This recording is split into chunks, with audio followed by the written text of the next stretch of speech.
वेमन मिश्राम, मायावती और जीत सिंह जी। देखो, भोजन को काटने के लिए लिया है चंद्रशेखर को, मायावती को ख़त्म करने के लिए चंद्रशेखर को लाया गया। मायावती से मैं अपील करूंगा और जितनी भी पार्टियां हैं, एक धरना जो है ईवीएम के खिलाफ दे दें। किसानों की नहीं सुनने, मजदूरों की नहीं सुनने, मजलूमों की नहीं सुनने। इसकी वजह क्या है? उन्हें पता है कि जनता से भाड़ में जा जनता, ईवीएम हमारे पास है। मनुवादी मीडिया जो है मिसगाइड और गुमराह करती है लोगों को। जैसे ईवीएम का खेल है, अब कह दिया जी कांग्रेस आ गई। वो जो ईवीएम का मुद्दा था, जो वेमन मिश्राम का दब गया, वो लोग हमने 4 दिन पहले कह दिया था ये एक राज्य को जिता देंगे। लोग कहेंगे मुंहजोरी करेंगे फिर बैठ के मनुवादी, अगर ईवीएम खराब था तो कांग्रेस क्यों आ गई। ईवीएम को हटाओ और बैलेट पेपर लाओ, लोकतंत्र बचाओ, संविधान बचाओ। और बाबा साहब की इसको संविधान को बचाना है, चाहे वो दलित हो, पिछड़ा हो, जाट हो, गुजर हो, मुसलमान हो, सबको संगठित हो जाओ, एक हो जाओ। हमें पता है गेम चल रहा है दलितों के साथ, बिछड़ों के साथ, मुसलमानों के साथ। क्या है, पूंजीपति और उद्योगपति। वो तो बाबा साहब के चेले हैं। कौन? अरे तुम्हें यार यही नहीं पता क्यों? कितनी बार कहते हैं मन से वो। तुमने एक चीज नोट करा कभी? क्या? इधर सुनो, क्या करी नोट? बाबा साहब की तस्वीर भगत सिंह की जगह और भगत सिंह की तस्वीर बाबा साहब की जगह। हम बाबा साहब के मंडल कमिश्नर में डंडे खाए हैं, कुमेर खान में डंडे खाए हैं। जय भगवान से पूछना हमारे बारे में। आरक्षण विरोधी है केजरीवाल तो फिर तुम कैसी सपोर्ट कर रहे हो उसकी? अभी तुम उसकी सपोर्ट कर रहे थे। अरे भाई इतना केजरीवाल कहते हैं ना, अरे कहना उसको छोड़, वो ऐसा मनुवादी है। जो आदमी बनिया 500 रुपए का नोट नहीं तोड़ा सकता, वो बाबा साहब की बात करेगा। अभी बनियों की दुकान पे जाना तुम कभी, 500 रुपए का नोट अगर वो तोड़ा दे कहीं, एक दुकानदार तुम्हें किसी वो करूँगा, वो तुम उससे उम्मीद रखे हो? पंजाब के दलित फिर क्यों उनको वोट दे रहे हैं? अरे दलित इसलिए, दलित कोई नहीं दे रहा यार वोट। मेरी बात नहीं समझे। ये खेल चल रहा है 18-20 साल से खेल चल रहा है। हमने 3 दिन पहले कह दिया था कि एक राज्य को जिता देंगे, फिर ये कह देंगे जी ईवीएम खराब था तो कांग्रेस क्यों आ गई। कांग्रेस क्यों आ गई कि दलित को, बिछड़े को, जाट को, गुजर को, मुसलमान को रोकने के लिए ईवीएम लेकर के आए। क्या लेकर के आए? जब वीपी सिंह ने जो है एक चट्टी लेकर के घूमे थे ना, तो प्रधानमंत्री बन गए थे वो, क्या वीपी सिंह। और उसको ख़त्म करने के लिए इन्होंने, कभी वेमन मिश्राम का नाम सुना है तुमने? कभी कितने दिनों से लड़ रहे हैं, कभी मीडिया पे देखते हो नेशनल मीडिया पे? जीत सिंह का नाम सुना है तुमने? मायावती सबसे पहले उनके साथ लड़ी थी, कभी देखा टीवी पे तुमने? ये मनुवादी मीडिया जो है मिसगाइड और गुमराह करती है लोगों को। जैसे ईवीएम का खेल है, अब कह दिया जी कांग्रेस आ गई। वो जो ईवीएम का मुद्दा था, जो वेमन मिश्राम का दब गया, वो लोग हमने 4 दिन पहले कह दिया था ये एक राज्य को जिता देंगे। लोग कहेंगे मुंहजोरी करेंगे फिर बैठ के मनुवादी, अगर ईवीएम खराब था तो कांग्रेस क्यों आ गई। अरे कांग्रेस क्यों आ गई भैया? ये आपस में कांग्रेस अभी खुल के नहीं बोल रही। 17 पार्टियों ने इलेक्शन तो कांग्रेस बीजेपी एक है यार। तुम एक बात बताओ, मैं ऐसा है कुछ लोग कांग्रेस बीजेपी में, कांग्रेस में ऐसे घुस गए हैं जो आरएसएस के लोग हैं। एक तो नहीं है, लेकिन कांग्रेस में कुछ लोग ऐसे घुस गए हैं जो है बीजेपी और आरएसएस को एक ही समझो। फिर बीजेपी को, इसको वो जो है मिसगाइड और गुमराह करते थे लोगों को। मंडल कमीशन जब लागू हुआ था, 60 साल में मंडल कमीशन लागू हुआ कांग्रेस के ज़माने में। सुनने की बात है, बहुत गहरी। 60 साल में मंडल कमीशन लागू हुआ। 60 साल में जब कोटे के अंदर कोटा 10% लालू ने मांगा, तो उसका सब विरोध कांग्रेस, बीजेपी सब एक हो गए। उसने क्या कहा था कि कोटे के अंदर कोटा दे दो, 10% महिलाओं को कोटे के अंदर कोटा दे दो। ये क्या करते थे, एक नजमा अब्दुल्ला, एक मीना कुमारी, 28 मनुवादी भर देते थे। 28। अब लालू जी ने कहा कि कोटे के अंदर कोटा दे दो, लालू को जेल भिजवा दिया। क्यों भिजवाया? कांग्रेस ने भिजवाया ना। अरे कांग्रेस ने बिल पास। अगर कांग्रेस ये ना होती तो राहुल जी भी उसके उसमें आ गए। हम तो राहुल जी को भी सलाह देंगे। राहुल को हमेशा राहुल जी को कांग्रेस, लालू ने सपोर्ट करी है, और राहुल के साथ जो है हमेशा खड़ा रहा लालू प्रसाद। और ये जो बिल फाड़ा था राहुल जी ने, उसका शिकार राहुल जी भी हुए।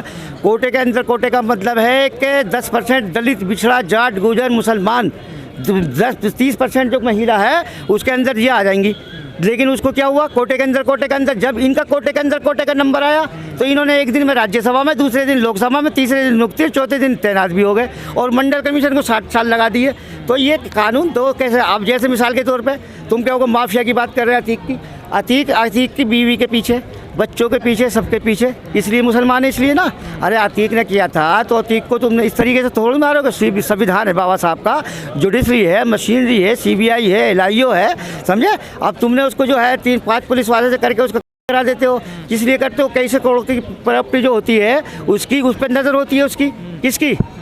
ये जोगी की और भोगी की और उनके संपत्ति पर। यार एक बात बताओ सीधे से, तुम्हें बहुत बढ़िया मैटर देता हूँ जो चलाओ तुम इसको। देखिए, ये जो अपना दल ही किसका था, अपना दल किसका था? ये अतीक अहमद ने बनाया। कैबिनेट मिनिस्टर को कह सकता, कैबिनेट में समर्थन है उसका, उसकी बीवी को तो तुम ढूंढते फिर रहे हो, और जिसने पार्टी बनाई और जो कैबिनेट मिनिस्टर में उसको कोई कुछ नहीं कह रहा। ये क्या है यार, ये कौन सा कानून है ये तो जनता को गुमराह किया जा रहा है। ये जनता को गुमराह किया जा रहा है। अतीक की बीवी के पीछे लग रहे हैं, लेना ना देना तुम्हें, और खुलेआम तुम संविधान की झूठी कस्में खा रहे हो। हमारे योगी जी ने क्या कहा था, ये फिर बहुजन क्या करें, कैसे भोजन क्या करें मैं बताऊँ। भोजन के लिए हमें पता, भोजन को हम बताएंगे। भोजन एक काम कर लें, वेमन मिश्राम, मायावती और जीत सिंह जी, देखो भोजन को काटने के लिए किस लिए आए चंद्रशेखर को, मायावती को ख़त्म करने के लिए चंद्रशेखर को लाया गया। चंद्रशेखर को जय भगवान जाटव हमारे दोस्त हैं, उनका चेला है ये दिल्ली वाले, वो हमारे साथ ही हैं पुरानी। और क्या नाम है जो है वीपी सिंह के साथ रहे, हम भी हमने गेहूं के याद में वीपी सिंह के साथ मंडल कमिश्नर कुमेर कांड में डंडे खाए। वीपी सिंह में 91 में हम गए थे गेहूं के याद में बदरगाह पर। तो मेरा मतलब ये भोजन कैसे आएंगे, भोजन अब भी है, ये ईवीएम हटा दो और बैलेट पेपर ले आओ, और फिर जो है तुम यहाँ पर इलेक्शन करा दो। ईवीएम का विरोध तो बस सिर्फ बहुजन ही कर रहे हैं ना, SC ST OBC माइनॉरिटी। तो उन्हें तो जब भी तो ये आज ये सुनना रहे, किसानों की नहीं सुनने, मजदूरों की नहीं सुनने, मजलूमों की नहीं सुनने, इसकी वजह क्या है उन्हें पता है कि जनता से भाड़ में जा, जनता ईवीएम हमारे पास है तो जनता की क्यों सुनेंगे।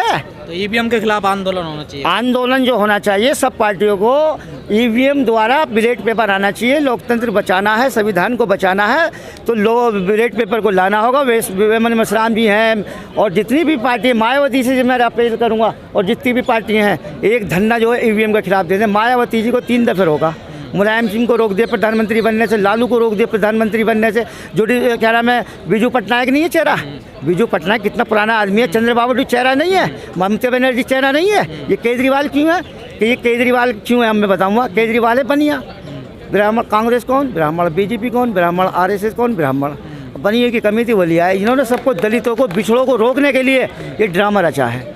जब तक तुम ईवीएम नहीं लाओगे लोकतंत्र बच ही नहीं सकता। बैलेट पेपर ले आओ, लोकतंत्र को बचा लो। कुछ भी कर तो होगा ही नहीं, पूंजीपतियों का खेल चल रहा है, तो जिसको चाहे से बिठा देते हैं। वीपी सिंह के ज़माने में एक सीट हुआ करती थी, एक सीट लेके घूमे और उन्होंने देश को पूरे को बदल दिया।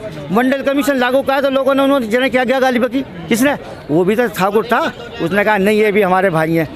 मंडल कमीशन वीपी सिंह ने लागू करा, और चाहते थे 4 साल आज कर सकते थे, 11 महीने मनवा दी और 10 लोगों ने सरकार गिरा दी। तो मैं तो भैया मैं इसलिए बता रहा हूँ, ईवीएम को हटाओ और बैलेट पेपर लाओ, लोकतंत्र बचाओ, संविधान बचाओ। और बाबा साहब की इसको संविधान को बचाना है, चाहे वो दलित हो, पिछड़ा हो, जाट हो, गुर्जर हो, मुसलमान हो, सबको संगठित हो जाओ, एक हो जाओ। ये पाकिस्तान, हिंदुस्तान, हिंदू मुस्लिम को भूल जाओ, संविधान बचाओ, लोकतंत्र बचाओ, जुडिशरी बचाओ। जैसा करोगे वैसा भरोगे, ऐसा नहीं है। अब जैसा आपने देखा अभी या कई हज़ार लोग बैठे हुए हैं 8 दिन से भूखे प्यासे।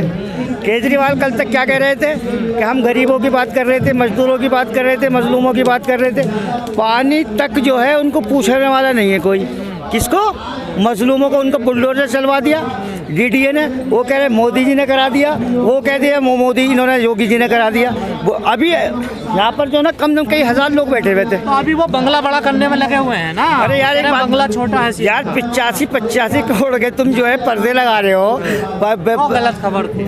कौन? अरे कैसी बातें कर रहे हो यार, केजरीवाल को मुझसे ज़्यादा जानते हो तुम, जितना झूठा मक्कार आदमी है मुझसे ज़्यादा जानते हो।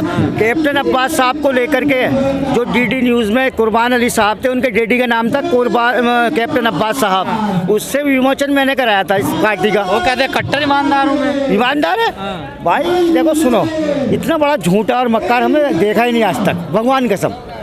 गाड़ी में जब हम बैठते थे ना इसके मौलाना अशरफियर में, तो जो है 10 झूठ तो रास्ते में बोल देता था वो। तो मेरा कहने का मतलब ये है, इतना बड़ा झूठा और मक्कार। अबे बीजेपी को करता रहा, दिल्ली CM तू है, बीजेपी ने ये कर लिया, बीजेपी ने, तू क्या करेगा? तुझे किस लिए चुना है पब्लिक ने? या तू भी ऐसे ईवीएम पे आ गया साठ गाट करके? हमने तो जब 17 पार्टी 17 सीटें जो है BSP की यहाँ बन गई थी ना, CP सिंह यहाँ दिल्ली का अध्यक्ष थे, हम कोई BSP के आदमी नहीं है।